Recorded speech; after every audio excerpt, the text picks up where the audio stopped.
ಅವರು ಕೊಟ್ಟ ಭೂಮಿಯನ್ನೇ ಎಲ್ಲ ಬಳಸಿಕೊಂಡು ಅವರ ವಿರುದ್ಧವಾಗಿ ಮಾತಾಡ್ತಾರೆ. ಆದರೆ ನಮ್ಮ ದೊಡ್ಡ ದೊಡ್ಡ ಮುಖಂಡರ, ನಾನು ಹೆಸರು ಹೇಳಲಿಕ್ಕೆ ಹೋಗೋದಿಲ್ಲ, ಯಾರಿದ್ರು ಅಷ್ಟು ದೊಡ್ಡ ಸಹಕಾರ ಯಾರಿಗೂ ಸಿಕ್ಕಿಲ್ಲ, ಈಗಲೂ ಸಿಕ್ಕಿಲ್ಲ. ಈ ದೇಶ ಬಹಳ ಅಪಾಯದಲ್ಲಿ ನನ್ನ ಪ್ರಕಾರ. ಯಾಕಂತ ಹೇಳಿದ್ರೆ ನಾವು ದೇಶದ ಎಲ್ಲ ಆಸ್ತಿ ಸಂಪತ್ತನ್ನು ಒಂದಿಬ್ಬರ ಕೈಯಲ್ಲಿ ಕೊಡುವುದು ಬಹಳ ಅಪಾಯ. ಬೇರೆ ಬೇರೆ ಹೆಸರಲ್ಲಿ ಹಿಂದೂ ಅಂತ ಹೇಳಿ ಬರ್ತಾ ಇದೆ. ಅವರು ನಿಜವಾಗಿ ದೇಶಕ್ಕೆ ಲಕ್ಷ ಕೋಟಿ ರೂಪಾಯಿಯನ್ನ ಸಾಲ ಮನ್ನಾ ಮಾಡಿದ್ದಾರೆ. ಆವಾಗ ನಮ್ಮ ದೇಶಕ್ಕೆ ನಷ್ಟ ಆಗಲಿಲ್ಲ. ಈಗ ತುಂಬಾ ಜನರಿಗೆ ಬಿಜೆಪಿ ಅವರ ಮೋಸ, ಅನ್ಯಾಯ ಅರ್ಥವಾಗ್ತಾ ಉಂಟು. ನಮಸ್ಕಾರ, ನಾನು ನೇಮಿರಾಜ್ ರೈ ಬೆಳ್ಳಿಪ್ಪಾಡಿ.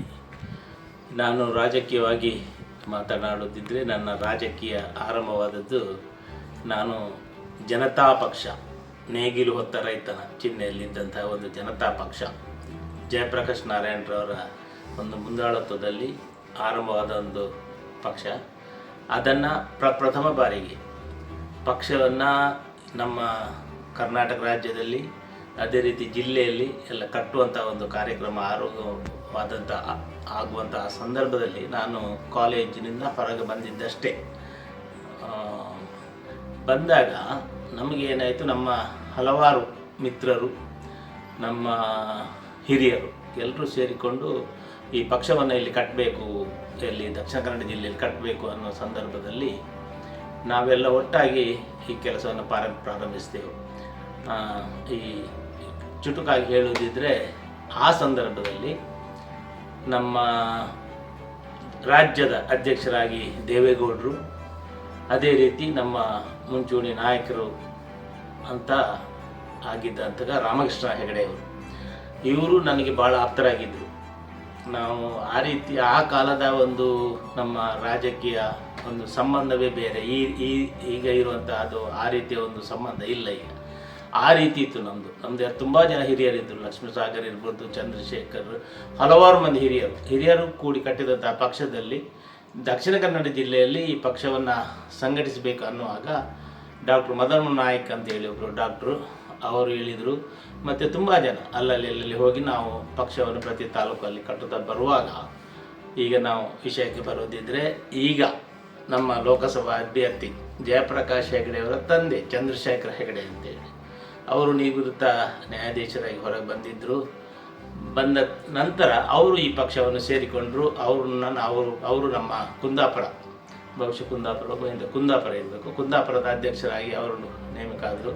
ಈ ರೀತಿಯೆಲ್ಲ ಜವಾಬ್ದಾರಿ ತಗೊಂಡು ಹವಾಲ್ದಾರರಿದ್ದರು, ಅಪ್ಪಣ್ಣ ಹೆಗಡೆಯವರು, ಈ ಕಡೆಯಿಂದ ಅಮರನಾಥ್ ಶೆಟ್ಟರು, ಮತ್ತು ಬೆಳ್ತಂಗಡಿ ಕಡೆಯಿಂದ ಸಂಪಿಗೆ ತಾಯಿ ಅಂತ ಹೇಳಿ, ಈ ರೀತಿ ಪುರುಷೋತ್ತಮ ಪೂಜಾರಿ, ಈಗ ಹಲವಾರು ಹಿರಿಯರೆಲ್ಲ ಸೇರಿಕೊಂಡು ಈ ಪಕ್ಷವನ್ನು ಸಂಘಟಿಸಿದರು.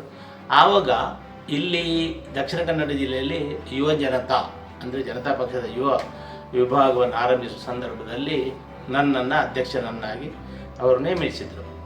ಆವಾಗ ನಮ್ಮ ಜಿಲ್ಲೆ ಅಂತ ಹೇಳಿದರೆ ಸುಳ್ಯದಿಂದ ಹಿಡಿದು ಬ್ರಹ್ಮಾವರದವರೆಗೆ ಒಂದೇ ಜಿಲ್ಲೆ, ದಕ್ಷಿಣ ಕನ್ನಡ ಜಿಲ್ಲೆ ಅಂತ ಕರೀತಾ ಇದ್ದರು. ಅದರ ಅಧ್ಯಕ್ಷನಾಗಿದೆ, ಯುವ ಜನತಾ ಅಧ್ಯಕ್ಷನಾಗಿ, ಈ ಜಿಲ್ಲಾ ಅಧ್ಯಕ್ಷನಾಗಿದ್ದೆ. ಆವಾಗ PGR ಸಿಂಧ್ಯಾ ಈಗಲಿದ್ದಾರೆ, ಈಗ ಪುನಃ ಅವರು ತುಂಬ ಆ್ಯಕ್ಟಿವ್ ಆಗಿ ಕಾಂಗ್ರೆಸ್ಸಲ್ಲಿ ಮಾಡ್ತಾ ಇದ್ದಾರೆ ಕೆಲಸನ. ಅವರು ರಾಜ್ಯಾಧ್ಯಕ್ಷರಾಗಿದ್ದರು. ಇದೇ BL ಶಂಕರ್ರವರು ಕಾರ್ಯದರ್ಶಿಯಾಗಿ ರಾಜ್ಯದಲ್ಲಿದ್ದರು. ನಾವು ಆಗ ಇಲ್ಲಿ ಪಕ್ಷವನ್ನು ಜಿಲ್ಲೆಯಲ್ಲಿ ಕಟ್ಟಿದೆವು. ಕೊನೆಗೆ ಏನಾಯ್ತು ಅಂದರೆ, ಎಲ್ಲ ಕಡೆಗೂ ನಮ್ಮ ಯುವ ಜನತಾ ಸಂಘಟನೆ ಆಯಿತು, ಜನತಾ ಸಂಘಟನೆ ಕೂಡ ಆಯಿತು. ಆದರೆ ನಮ್ಮ ಕಾರ್ಕಳದಲ್ಲಿ ನಮಗೆ ಆವಾಗ ಭಾಳ ಪ್ರಬಲವಾಗಿತ್ತು, ಕಾಂಗ್ರೆಸ್ ಪಕ್ಷ ಭಾಳ ಪ್ರಬಲವಾಗಿತ್ತು. ವೀರಪ್ಪ ಮೊಯ್ಲಿ ಅವರನ್ನದು ಲೀಡರ್ಶಿಪ್ ಭಾಳ ಅಷ್ಟು ಪ್ರಬಲವಾಗಿ ಇಲ್ಲಿತ್ತು. ನಮ್ಮಲ್ಲಿ ಹಲವಾರು ಹಿರಿಯರು ಇದ್ದರೂ ಕೂಡ ಸ್ವಲ್ಪ ಅದರ ಇಲ್ಲಿ ಕಾರ್ಕಳ ತಾಲೂಕಿನ ಒಂದು ಜವಾಬ್ದಾರಿ ತೆಗೆದು ಸ್ವಲ್ಪ ಹಿಂದೆ ನಿಂತರು. ಆ ಸಂದರ್ಭದಲ್ಲಿ ನನಗೆ ಹೈಕಮಾಂಡ್ ಅಂದರೆ ನಮ್ಮದು ಮಂಗಳೂರು ದಕ್ಷಿಣ ಕನ್ನಡ ಜಿಲ್ಲಾ ಇದರಿಂದ ನನ್ನನ್ನೇ ಯುವ ಜನತಾವನ್ನು ಬೇರೆಯವರಿಗೆ ಅರ್ಪಿಸಿ ಕಾರ್ಕಳದ ಜವಾಬ್ದಾರಿಯನ್ನು ನನಗೆ ಕೊಟ್ಟರು, ನೀನು ಕಟ್ಟಬೇಕು ಅಂತೇಳಿ. ಆ ರೀತಿ ನಾನು ಆಗ ಕಾರ್ಕಳ ತಾಲೂಕು ಜನತಾ ಪಕ್ಷ ಅಧ್ಯಕ್ಷನಾಗಿ ಇದನ್ನು ವಹಿಸಿಕೊಂಡೆ, ಪಕ್ಷವನ್ನು ಕಟ್ಟಿದೆ. ಭಾಳಷ್ಟು ಕೆಲಸ ಮಾಡಿದೆ ನಾವು. ಅಂದರೆ ಅವಾಗ ನಮ್ಮಲ್ಲಿ ಒಂದು ಒಳ್ಳೆಯ ರೀತಿಯ ಒಂದು ಸಂಘಟನೆ ಇತ್ತು ಮತ್ತು ಒಂದು ಸ್ಟ್ರಾಟಜಿ ಇತ್ತು ಅದನ್ನು ಮಾಡಿ ನನಗೆ ಈಗಲೂ ನೆನಪಿದೆ.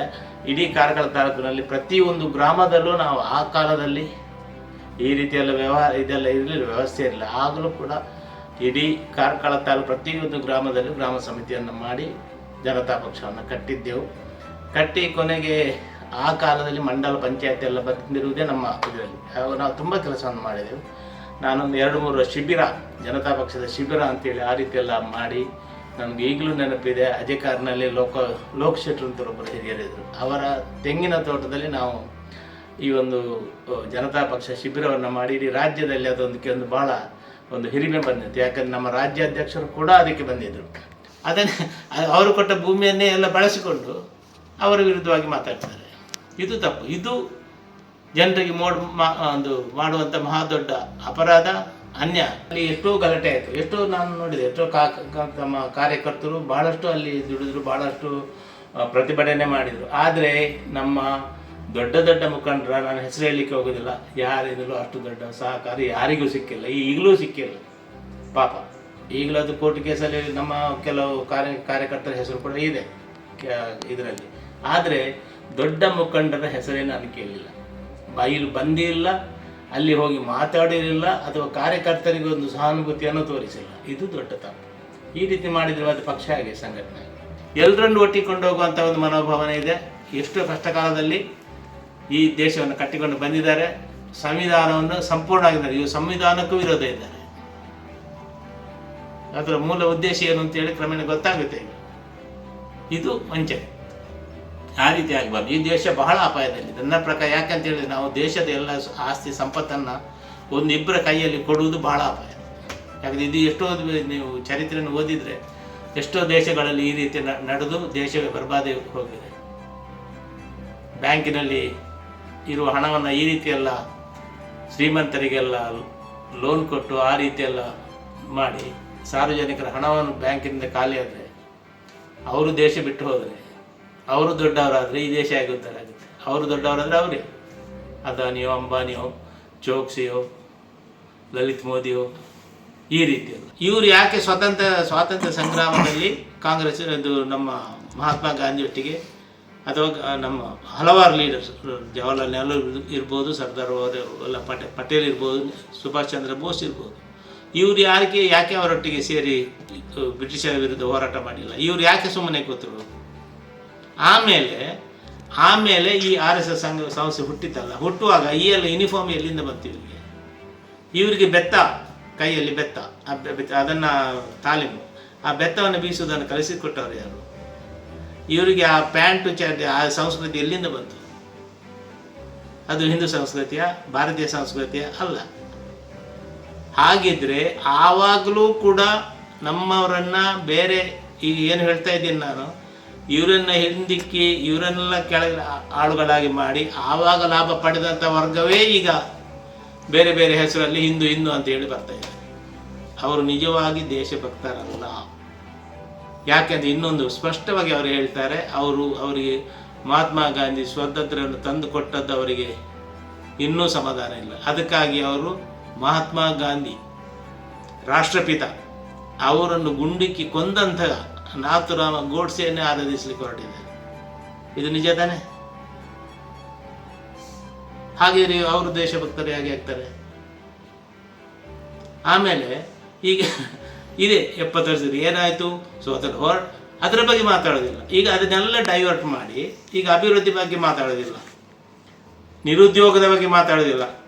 ಕೋಟ್ಯಾಂತರ ವಿದ್ಯಾರ್ಥಿಗಳು ಶಾಲೆ ಕಾಲೇಜಿಂದ ಹೊರಗೆ ಬರ್ತಾ ಇದ್ದಾರೆ, ಅಲ್ಲಿ ವಿದ್ಯೆಗೆ ಯಾವುದಿಲ್ಲ. ಏನು ಮಾಡಿದ್ರು ಅವರು? ಯಾವುದಾದ್ರೂ ದೊಡ್ಡ ಒಂದು ತೋರಿಸಿ ನನಗೆ, ಯಾವುದಾದ್ರೂ ಒಂದು ದೊಡ್ಡ ಇಂಡಸ್ಟ್ರಿಯೋ ಅಥವಾ ದೊಡ್ಡ ಒಂದು ಆಸ್ಪತ್ರೆಯೋ ಯಾವುದಾದ್ರೂ ಒಂದು ಉದ್ಯಮ ಇವರು ಬಂದ ಮೇಲೆ ಮಾಡಿತ್ತು. ಈ BJPಯವರು ಒಂದು ದೊಡ್ಡ ಒಂದು ಅಪಪ್ರಚಾರ ಕಾಂಗ್ರೆಸ್ ಸರ್ಕಾರದ ಮೇಲೆ ಅಥವಾ ಸಿದ್ದರಾಮಯ್ಯ ಸರ್ಕಾರದ ಮೇಲೆ ಮಾಡ್ತಿರೋದು ಏನಂತ ಹೇಳಿದರೆ, ಈ ಪಂಚ ಗ್ಯಾರಂಟಿ, 5 ಗ್ಯಾರಂಟಿಯಿಂದ ರಾಜ್ಯ ಬೊಕ್ಕಸಕ್ಕೆ ನಷ್ಟ ಆಗ್ತಾ ಉಂಟು, ರಾಜ್ಯದಲ್ಲಿ ಅಭಿವೃದ್ಧಿ ಕಾರ್ಯ ನಡೆಯುತ್ತಿಲ್ಲ. ಇದು 100ಕ್ಕೆ 100 ತಪ್ಪು ಮಾಹಿತಿ. ಒಂದು ಹೇಳ್ತೇನೆ ನಾನು, ಈಗ ಈ ಪಾಪದ ಬಡ ಜನರಿಗೆ, ಈಗ ನಮ್ಮ ಜಿಲ್ಲೆಯಲ್ಲಿ ತೊಂದರೆ ಇಲ್ಲ, 3 ಹೊತ್ತು ಊಟ ಉಣ್ಣುವಂತಹ ಜನರು ಬೇಕಾದ್ರೆ ಎಲ್ಲರೂ ಇದ್ದಾರೆ, 3 ಹೊತ್ತು ಊಟ. ಆದರೆ ನಮ್ಮ ರಾಜ್ಯದಲ್ಲಿ ಎಷ್ಟೋ ಕಡೆ 1 ಹೊತ್ತಿನ ಊಟವನ್ನು ಮಾಡಿ ಮಲಗುವಂತಹ ಜನರು ಇದ್ದಾರೆ. ಊಟಕ್ಕೆ ಇಲ್ಲದೆ ಮಲಗುವಂತಹ ಪರಿಸ್ಥಿತಿಯು ನಮ್ಮ ರಾಜ್ಯದಲ್ಲಿ, ದೇಶವನ್ನು ಬಿಡಿ, ನಮ್ಮ ರಾಜ್ಯದಲ್ಲೇ ಇದೆ. ದೇಶದ ಬಗ್ಗೆ ಹೇಳೋದಿದ್ರೂ ಕೂಡ ನಮ್ಮ ಜಗತ್ತಿನ ಅವರ ಅಂಕಿ ಸಂಖ್ಯೆ ಪ್ರಕಾರ ನಾವು ಬಡವರ ಸ್ಥಾನದಲ್ಲಿ ಎಷ್ಟೋ ಹಿಂದೆ ಇದ್ದೇವೆ, ಅದು ಎಲ್ರಿಗೂ ಗೊತ್ತು. ಅದು ಆ ವಿಚಾರ ಬೇಡ, ನಮ್ಮ ರಾಜ್ಯದೇ ಹೇಳುವುದು ಆ ರೀತಿ ಇದೆ. ಇನ್ನು ಈ ಪಂಚ ಗ್ಯಾರಂಟಿಯಲ್ಲಿ ಖರ್ಚು ಮಾಡುವಂಥ ಹಣ ಇದನ್ನು ಮತ್ತು ಇದೇ BJP ಸರ್ಕಾರ, ಇದೇ ಮೋದಿ ಸರ್ಕಾರ ಶ್ರೀಮಂತರಿಗೆ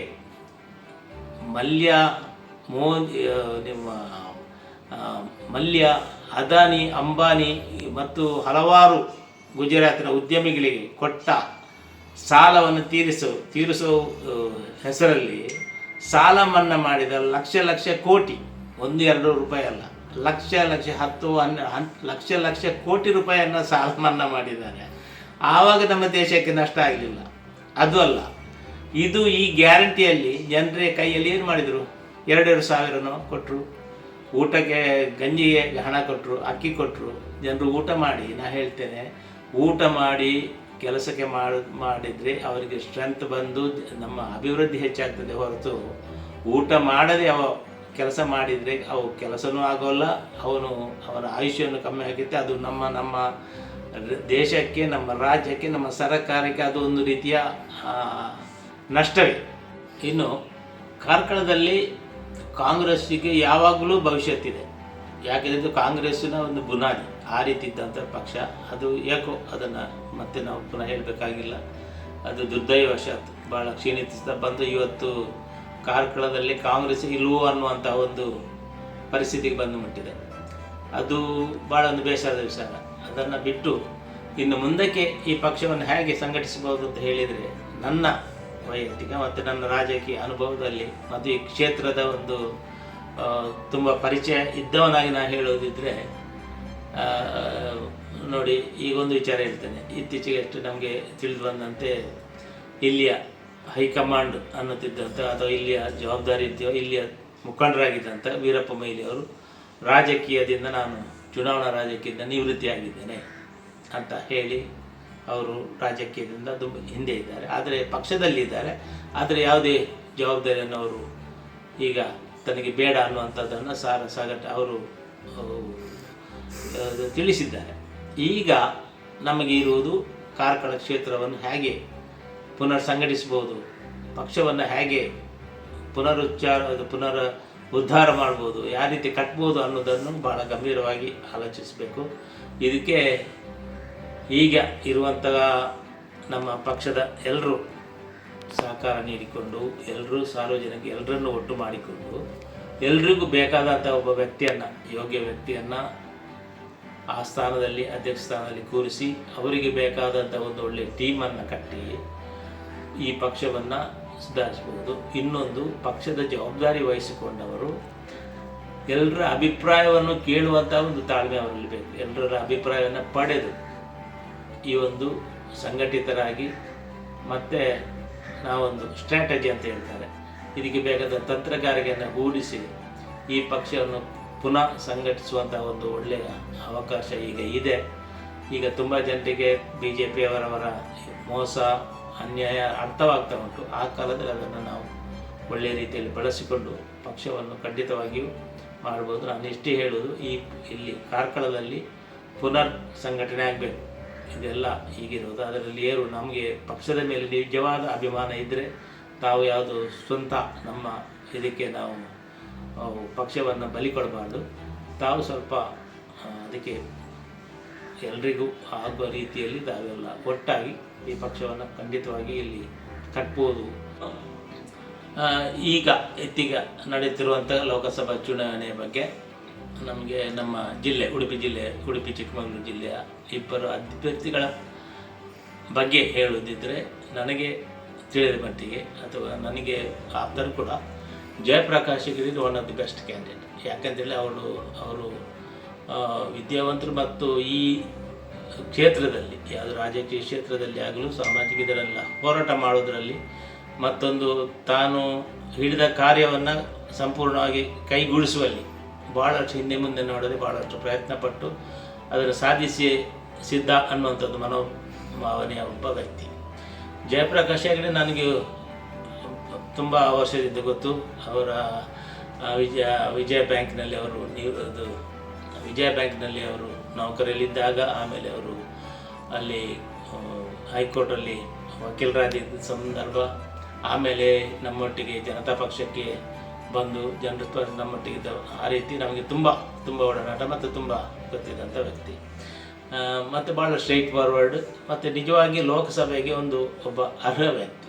ಅವರನ್ನು ಮತ್ತು ಶ್ರೀನಿವಾಸ್ ಪೂಜಾರಿ ಅವರನ್ನು ಕಂಪೇರ್ ಮಾಡುವಾಗ ನನ್ನ ಪ್ರಕಾರ ಶ್ರೀನಿವಾಸ್ ಪೂಜಾರಿ ಆ ಒಂದು ಲೋಕಸಭಾ ಅಭ್ಯರ್ಥಿಗೆ ಇವರಿಗೆ ಎದುರಾಳಿಯೇ ಅಲ್ಲ. ಇನ್ನೊಂದು ನಾನು ಹೇಳ್ತೇನೆ, ಈಗ ನಾವೆಲ್ಲ ನೋಡ್ತಾ ಇದ್ದೀವಿ ಇದರಲ್ಲಿ ಮಾಧ್ಯಮದಲ್ಲಿ ಟಿ ವಿ ಇದರಲ್ಲೆಲ್ಲ. ನಾನು ಮೊದಲೇ ತಿಳಿದದ್ದು ಇವರು ಭಾಳ ಒಂದು ಸಿಂಪ್ಲಿಸಿಟಿ ಮನುಷ್ಯ ಅಂತೇಳಿ ಶ್ರೀನಿವಾಸ್ ಪೂಜಾರಿ. ಮತ್ತು ಇದೀಗ ಇಚ್ಚಿಗೆ ಈ ಚುನಾವಣೆಯಲ್ಲಿ ಅವರನ್ನೆಲ್ಲ ಹೋಲಿಕೆ ಮಾಡುವಾಗ ಅವರು ಐಶ್ವರ್ಯದ ಬಗ್ಗೆ 6 ಕೋಟಿ ಮನೆ, ಅದು ಸುಳ್ಳಲ್ಲ, ಅದರದ್ದೆಲ್ಲ ಬರ್ತಾ ಉಂಟು. ಅದು ಎಲ್ರಿಗೂ ನಮಗೆ ಗೊತ್ತು, ನನಗೆ ಅದು ಸರಿ ಅಂತ ಕಾಣ್ತದೆ, ಅದು ತೋರಿಸುತ್ತೆ ನಿಜ ಸಂಗತಿ ಅಂತೇಳಿ. ಅಷ್ಟು 6 ಕೋಟಿಯ ಮನೆ, ಅದು ಅವರ ಬೇರೆ ಎಲ್ಲ ಅವರು ಆಸ್ತಿಯ ವಿವರಗಳು ನೋಡುವಾಗ, ಮತ್ತು ಅವರು ಈ ರಾಜಕೀಯದಲ್ಲಿ ಇಷ್ಟೊಂದು ಪವರ್ಫುಲ್ ಶಕ್ತಿಯಾಗಿ ಬಿ ಜೆ ಪಿಯಲ್ಲಿ ನಮ್ಮ ಜಿಲ್ಲೆ ಮತ್ತು ಮಂಗಳೂರು ಜಿಲ್ಲೆಯಲ್ಲಿ ಪ್ರಬಲವಾಗಿರಲಿಕ್ಕೆ ಕಾರಣ ಏನು ಅಂತ ಹೇಳಿ, ಈಗಿನ ರಾಜಕೀಯ ಎಲ್ರಿಗೂ ಗೊತ್ತು. ಪೂಜಾರಿ ಅವರು, ಶ್ರೀನಿವಾಸ್ ಪೂಜಾರಿ ಅವರಿಗಿಂತ ಶಕ್ತಿವಂತರು ಅವರ ಕಮ್ಯುನಿಟಿಯಲ್ಲಿ ಇದ್ದಾರೆ, ಜಿಲ್ಲೆಯಲ್ಲಿ ಹಲವಾರು ಮಂದಿ ಇದ್ದಾರೆ.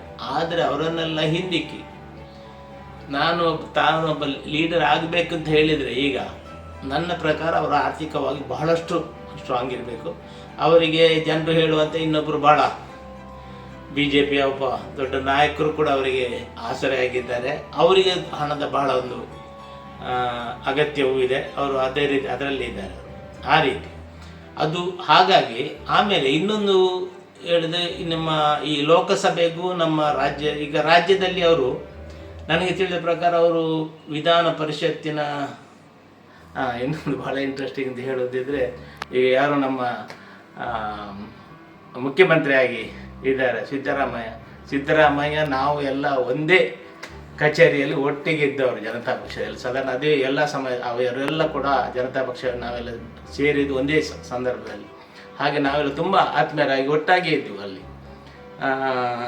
ಆ ರೀತಿ ಆತ್ಮೀಯತೆ ಇತ್ತು ನಮಗೆ, ಈಗಲೂ ಇದೆ. ಆದರೆ ನಾನು ಮಾತ್ರ ಇನ್ನೂ ಕೂಡ ಅವ್ರನ್ನ ಯಾವುದಕ್ಕೂ ಸಂಪರ್ಕಿಸಿಲ್ಲ, ನಮಗೆ ಆ ಕಾಂಟ್ಯಾಕ್ಟ್ ಇಲ್ಲ. ಆದರೆ ಹೀ ನೋಸ್ ಮೀ, ಅವರಿಗೂ ನಾನು ಯಾರಂತ ಗೊತ್ತೋ ನನಗೂ ಅವರು ಇದ್ದಾನೆ. ಅಷ್ಟು ಒಳ್ಳೆಯ, ಯಾಕಂದರೆ ಆಗಿನ ನಮ್ಮೊಂದು ಆ ಕೂಟ ಆಗಲಿಕ್ಕಿತ್ತು ಆ ರೀತಿ.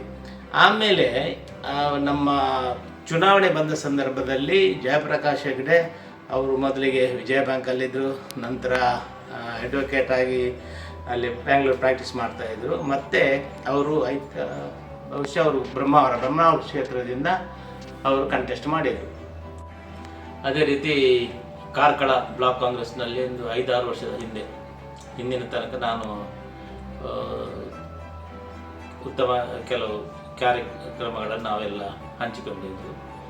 ಆಮೇಲೆ ಕ್ರಮೇಣ ನಮ್ಮ ರಾಜಕೀಯ ಅಂತ ಹೇಳಿದರೆ ನಾವು ಸ್ವಲ್ಪ ಸ್ಟ್ರೈಟ್ ಫಾರ್ವರ್ಡ್ ಅಂತ ಹೇಳ್ತಾರಲ್ಲ, ಆ ರೀತಿ ತಪ್ಪಾದರೆ ತಪ್ಪಂತ ಹೇಳ್ತೇವೆ, ನಾವು ಯಾರನ್ನು ಇದು ಮಾಡೋದು. ರಾಜಕೀಯ ಅಂದರೆ ಆ ರೀತಿ ನನ್ನ ಇದು ಒಂದು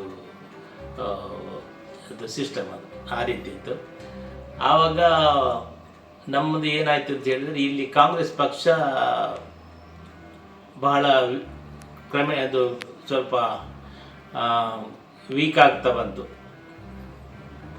ಕಾಂಗ್ರೆಸ್ ಪಕ್ಷ ದುರ್ಬಲಗೊಳ್ಳುತ್ತಾ ಬಂತು. ಅದು ನನಗೆ ಅದು ಸರಿ ಕಾಣಲಿಲ್ಲ. ಇಲ್ಲಿ ಕೆಲವು ಕಾರ್ಯವೈಖರಿ ನನಗೆ ಹಿಡಿಸಲಿಲ್ಲ. ಅಂದರೆ ಪಕ್ಷ ಆ ರೀತಿಯ ಒಂದು ಹೀನಾಯ ಸ್ಥಿತಿಗೆ ಬರಬಾರ್ದಿತ್ತು. ಈಗ ನನ್ನ ವಿಚಾರ ಏನಂತ ಹೇಳಿದರೆ, ನಾವು ಯಾರೇ ಆಗಲಿ ಒಂದು ಜವಾಬ್ದಾರಿಯನ್ನು ಪಕ್ಷದಲ್ಲಿ ವಹಿಸ್ಕೊಂಡ ಮೇಲೆ ಆ ಜವಾಬ್ದಾರಿಯನ್ನು ನಾವು ನಿಭಾಯಿಸಬೇಕು. ನಮ್ಮಿಂದ ನಿಭಾಯಿಸಲಿಕ್ಕೆ ಆಗೋದಿಲ್ಲ ಅಂತ ಬಂದಾಗ ನಾವು ನಮ್ಮ ಆ ಒಂದು ಜವಾಬ್ದಾರಿಯನ್ನು ಬಿಟ್ಕೊಡ್ಬೇಕು. ಯಾಕೆಂತೇಳಿ ನಾವು ಕೆಲಸವನ್ನು ಮಾಡದೆ ನಮ್ಮಿಂದ ಪಕ್ಷಕ್ಕೆ ಇದು ಒಂದು ರೀತಿಯಲ್ಲಿ ಅದು ಪಕ್ಷಕ್ಕೆ ಹಿನ್ನಡೆ ಆಗ್ತಾ ಉಂಟು ಅಂತ ಅಂದಾಗ ನಾವು ಪಕ್ಷದ ಜವಾಬ್ದಾರಿಯನ್ನು ಇನ್ನೊಬ್ಬರಿಗೆ ವಹಿಸ್ಕೊಳ್ಬೇಕು. ಇಲ್ದಿದ್ದು ಏನಾಗುತ್ತೆ, ನಾವು ಪಕ್ಷದ ಜವಾಬ್ದಾರಿಯನ್ನು ನಾವು ಇಟ್ಕೊಳ್ಳೋದು ಕಾರ್ಯವನ್ನು ಆಗದೇ ಇದ್ದರೆ ನಾವು ಪಕ್ಷಕ್ಕೆ ಒಂದು ರೀತಿಯಲ್ಲಿ ನನ್ನ ಪ್ರಕಾರ ಅದೊಂದು ನಾವು ಮಾಡುವಂಥ ಅನ್ಯಾಯ ಅಂತ ಆಗ್ತದೆ. ಯಾಕಂದರೆ ನಾವು ವಹಿಸ್ಕೊಂಡ ಮೇಲೆ ಅದು ನಮ್ಮ ಜವಾಬ್ದಾರಿ ಆಗುವುದಿಲ್ಲ ಅಂತ ಹೇಳುವಾಗ ನಾವು ಅದನ್ನು ಖಂಡಿತವಾಗಿ. ಆದರೆ ಅದು ನಮಗೆ ಪಕ್ಷದ ಜವಾಬ್ದಾರಿ ಪದವಿ ಮುಖ್ಯ ಅಲ್ಲ, ನಮಗೆ ಅದರ ಜವಾಬ್ದಾರಿಯನ್ನು ನಿಭಾಯಿಸುವಂಥದ್ದು ಬಹಳ ಮುಖ್ಯ. ಆ ರೀತಿಯ ಒಂದು ಇದರಿತ್ತು. ಆಮೇಲೆ ನಾನೇ ಕ್ರಮೇಣ ಕೆಲವರ ಬಗ್ಗೆ ಎಲ್ಲ ವಿಚಾರವನ್ನು ಅಲ್ಲಿ ತಿಳಿಸಿದೆ.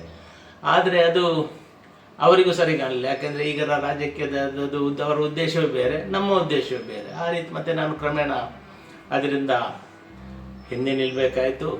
ಹಾಗೆ ಸ್ವಲ್ಪ ಹಿಂದೆ ನಿಂತೆ. ಕ್ರಮೇಣ ಕಳೆದ ಸಭೆಯಲ್ಲಿ ವಿಧಾನಸಭಾ ಚುನಾವಣೆಯಲ್ಲಿ ಅಭ್ಯರ್ಥಿ ಬಗ್ಗೆ ಸ್ವಲ್ಪ ಗೊಂದಲ ಆಯಿತು. ನಾವು ಪ್ರಬಲವಾಗಿ ಆಗ ಉದಯ ಶೆಟ್ಟಿ ಒಬ್ಬ ಯುವಕ, ತರುಣ ಮತ್ತು ಫಸ್ಟು ಇದು ಮತದಾರರ ಒಂದು ಒಲವಿದ್ದಂಥ ಒಂದು ಅಭ್ಯರ್ಥಿ, ಅವರನ್ನೇ ಆಗಬೇಕು ಅಂತ ಹೇಳುವಾಗ ಅಲ್ಲೂ ಸ್ವಲ್ಪ ರಾಜಕೀಯ ನಡೆಯಿತು. ಅವರು ಇವರು ಅಂತೇಳಿ ಕೊನೆಗೆ ಇದಾಗಿ ಅವರು ಸೋಲ್ಬೇಕಾಯಿತು. ಆಗಲೇ ನಮ್ಮದು ಈ ಒಗ್ಗಟ್ಟು, ನಮ್ಮ ಒಂದು ಪರಿಕಲ್ಪನೆ ಸರಿ ಇದ್ದಿದ್ದರೆ ಆವಾಗಲೇ ನಮ್ಮ ವಿಧಾನಸಭಾ ಇದರಲ್ಲೇ ನಮಗೆ ಒಂದು ಸೀಟ್ ಬರ್ಬೋದಿತ್ತು. ಕಾರ್ಕಳ ಇಷ್ಟೊಂದು ಅಧೋಗತಿಗೆ ಹೋಗ್ತಿರಲಿಲ್ಲ. ಆ ನಂತರವೂ ಕೂಡ ಪಕ್ಷ ಸಂಘಟನೆಯಲ್ಲಿ ನಮ್ಮ ಕಾರ್ಕಳ ಬಹಳ ಹಿಂದುಳಿಯಿತು. ಅದಕ್ಕೆ ಹಲವಾರು ಕಾರಣ ಇದೆ. ಅದು ಈ ಸಂದರ್ಭದಲ್ಲಿ ನಾನು ಚುನಾವಣಾ ಸಂದರ್ಭ ಹೇಳುವುದಷ್ಟು ಒಳ್ಳೆಯದಲ್ಲ. ಇನ್ನೂ ಅವಕಾಶ ಇದೆ. ಈಗ ಸೋಲು ಗೆಲುವು ಮುಖ್ಯ ಅಲ್ಲ, ಇನ್ನೂ ಅವಕಾಶ ಇದೆ. ಪಕ್ಷವನ್ನು ಪುನರ್ ಸಂಘಟನೆ ಮಾಡಬೇಕು, ಆಗಲೇಬೇಕು ಪಕ್ಷ ಸಂಘಟನೆ. ಯಾರು ಯೋಗ್ಯರಿದ್ದಾರೆ, ಯಾರು ನಿಷ್ಕಲ್ಮಶವಾಗಿ ಕೆಲಸ ಇದ್ದಾರೆ, ಯಾರು ಸ್ವಲ್ಪ ಎಲ್ರಿಗೂ ಹೊಂದಿಕೊಂಡು ಹೋಗುವಂಥ ಅಥವಾ ಒಂದು ಲೀಡರ್ಶಿಪ್ ನಾಯಕತ್ವ ಅಂತ ಹೇಳಿದರೆ ಅದಕ್ಕೆ ಒಂದು ರೀತಿಯ ಒಂದು ಅದರದ್ದು ಇದೇ ಬೇರೆ ನಾಯಕತ್ವ. ಆ ನಾಯಕತ್ವ ಗುಣ ಇರುವವರೇ ಬೇಕಾಗುತ್ತೆ. ಅವರನ್ನು ನಾವು ಎಲ್ಲರೂ ಸೇರಿಕೊಂಡು ಅದನ್ನು ಮಾಡಬೇಕು ಹೊರತು ಅದನ್ನು ಬೇರೆ ಯಾರು ಹೇಳಿ ಮಾಡುವಂಥದ್ದಲ್ಲ. ಒಬ್ಬೊಬ್ಬರಿಂದ ಸೂಚನೆ ಪಟ್ಟು ಆ ರೀತಿಯಲ್ಲ, ಆರಿಸಿಕೊಂಡು ಬಂದ ರೀತಿಯಲ್ಲಿ ಅದನ್ನು ಒಂದು ಒಳ್ಳೆಯ ರೀತಿಯಲ್ಲಿ ಮಾಡಿ ಪಕ್ಷ ಪುನರ್ ಸಂಘಟನೆಯಲ್ಲಿ ಆಗಲೇಬೇಕು. ಈಗ ಹಲವಾರು ಜನ ನಾನು ನೋಡಿದ ಪ್ರಕಾರ ಇಲ್ಲಿ ಈ ಕ್ಷೇತ್ರದಲ್ಲಿ ಹಲವಾರು ಮುಖಂಡರಿದ್ದಾರೆ ಅಲ್ಲಲ್ಲಿ. ಅವರೆಲ್ಲ ಹೆಕ್ಕಿ ತಂದು ಪುನಃ ಪಕ್ಷವನ್ನು ಒಟ್ಟಿಗೆ ಸರಿಸಿ ಮಾಡಿದರೆ ಕಾರ್ಕಳ ಎಂದಿಗೂ ಕಾಂಗ್ರೆಸ್ಸಿಗೆ.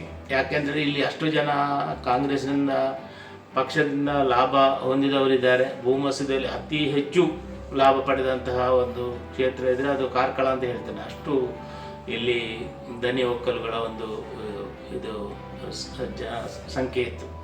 ಅದನ್ನು ಲಾಭ ಪಡೆದವರು. ಆದರೆ ಅದು ಇನ್ನೂ ಕೂಡ ಅದು ಆ ಜನರಿಗೆ ಅದನ್ನು ಮುಟ್ಟಲಿಲ್ಲ. ಎಲ್ಲಿಂದ ನಮಗೆ ಆ ರೀತಿಯ ಒಂದು ಅನುಕೂಲತೆ ಬಂತು, ನಾವು ಈ ದಿವಸ ಈ ರೀತಿ ಇರಬೇಕಿದ್ರೆ ಅದಕ್ಕೆ ಮೂಲ ಕಾರಣ ಯಾರು ಅನ್ನೋದನ್ನು ಜನರಿಗೆ ಮನಸ್ಸಿಗೆ ಗೊತ್ತಿಲ್ಲ. ಈಗಿನ ಯುವ ಜನತೆಗೆ, ಅದು ಜನತೆಗೆ ಕಾರಣ ಅದನ್ನು ಆ ರೀತಿಯನ್ನು ಜನರ ಮನಸ್ಸಲ್ಲಿ ಮುಟ್ಟಿಸುವಂಥ ಕಾರ್ಯವನ್ನು ಕಾಂಗ್ರೆಸ್ ಪಕ್ಷ ಮಾಡಿಲ್ಲ. ಅದು ನಮ್ಮ ಸ್ಟ್ರಾಟಜಿ ತಪ್ಪಿದೆ, ಅಲ್ಲಿ ನಮ್ಮ ಇದಿಲ್ಲ. ಈಗ ನಾನು ಹೇಳ್ತೇನೆ, BJP ಎಷ್ಟಂದರೆ ನೋಡಿ, ಅವರ ರಾಜಕೀಯ ಏನಂತ ಹೇಳಿದರೆ ಯಾವುದೇ ಅಭಿವೃದ್ಧಿ, ಯಾವುದೇ ಮೂಲಸೌಕರ್ಯ ಇದರ ಬಗ್ಗೆ ಅವರು ಮಾತಾಡೋದಿಲ್ಲ, ಕೇವಲ ಧರ್ಮದ ಬಗ್ಗೆ. ನೋಡಿ, ಈ ಚುನಾವಣೆಯಲ್ಲಿ ಕೂಡ ಅವ್ರದ್ದು ಮೇಯ್ನ್ ಫೋಕಸ್ ರಾಮ ಮಂದಿರ, ರಾಮನ ಬಗ್ಗೆ ಮಾತಾಡ್ತಾರೆ. ಜನರ ಮನಸ್ಸನ್ನು ಆ ರೀತಿ ದಿಕ್ಕು ತಪ್ಪಿಸಿ ಕೊಂಡೋಗ್ತಾ ಇದ್ದಾರೆ. ಅದನ್ನು ತಡೆಯುವಂಥ ಒಂದು ಸ್ಟ್ರಾಟಜಿ ಇನ್ನೂ ಕೂಡ ನಾನು ಕಂಡಂತೆ ಕಾಂಗ್ರೆಸ್ನಲ್ಲಿಲ್ಲ. ಅದನ್ನು ತಿರುಗಿಸಿಕೊಡುವಂಥದ್ದು ನೋಡಿ, ನಾವು ಇಷ್ಟೆಲ್ಲ ಇದು ಕೆಲಸ ಮಾಡಿದ್ರು, ಏನು ಮಾಡಿದರೂ ಕೂಡ ಅದನ್ನು ಜನರಿಗೆ ಅದು ಯಾರು ಮಾಡಿದರು, ಯಾಕೆ ಆಗ್ತಾ ಉಂಟು ಅನ್ನುವಂಥ ಒಂದು ವಿಚಾರವನ್ನು ತಿಳಿಸುವಂಥ ಕಾರ್ಯವನ್ನು ಪಕ್ಷ ಮಾಡಬೇಕು.